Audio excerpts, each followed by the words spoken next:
আজকের ভিডিওতে আমরা কোনো ডকুমেন্ট নিয়ে কথা বলব না। ইনস্টেড আজকের ভিডিওটা হচ্ছে একটা স্টোরি টাইম ভিডিও।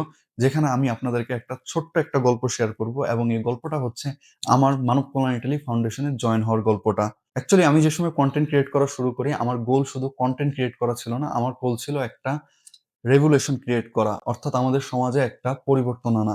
আমাদের এই সমাজে অ্যাকচুয়ালি ডকুমেন্ট নিয়ে মানুষের মধ্যে অনেক কনফিউশন থাকে। এইজন্যই আমার এই কমপ্লিকেটেড সেক্টরটাকে বেছে নেওয়া। তো সময়ের সাথে, সাথে আমি অ্যাকচুয়ালি রিয়ালাইজ করি যে আমি একা যে জায়গায় ১০ জন মানুষকে হেল্প করতে পারতেছি, আমার সাথে যদি আরো ২-৩ জন এড হয়, তাহলে আমরা অ্যাকচুয়ালি ৩০ জন, ৪০ জন আরো মানুষকে হেল্প করতে পারবো। সেখান থেকে আমার মাথায় অ্যাকচুয়ালি একটা আইডিয়া আসে এবং সেটা হচ্ছে একটা গ্রুপ ক্রিয়েট করার এবং আমি অ্যাকচুয়ালি একটা গ্রুপ ক্রিয়েট করার উদ্যোগ নেই এবং সেটার নাম হয় ক্রিয়েটর স্টুডিও।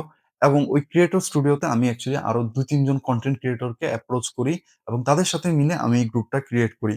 বাট এই গ্রুপটা যখন আমি ক্রিয়েট করি তার ২ দিন পরেই অ্যাকচুয়ালি মানব কল্যাণ ইটালি ফাউন্ডেশন থেকে আমার কাছে একটা অ্যাপ্রোচ আসে এবং আমাকে এক্সপ্লেইন করা হয় যে মানব কল্যাণ ইটালি ফাউন্ডেশনের ইন ফিউচার গোল কি?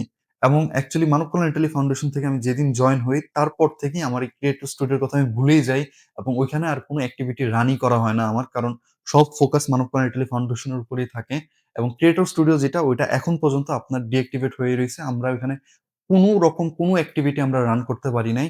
বাট আমার এটা নিয়ে কোনো আফসোস নাই। কারণ এট দি এন্ড আমার যেটা ইনটেনশন ছিল সেটা কমপ্লিট হইছে। ইনস্টেড যে জিনিসটা আমার ওই ক্রিয়েটর স্টুডিওর মাধ্যমে করতে অনেক সময় লাগতো এবং হয়তো আমরা অত পারফেক্টলি এক্সিকিউট করতে পারতাম না। সেটা আমাদের মানব কল্যাণ ইটালি ফাউন্ডেশনের মাধ্যমে আমরা খুবই ফাস্ট এবং খুবই পারফেক্টলি এক্সিকিউট করতে পারি।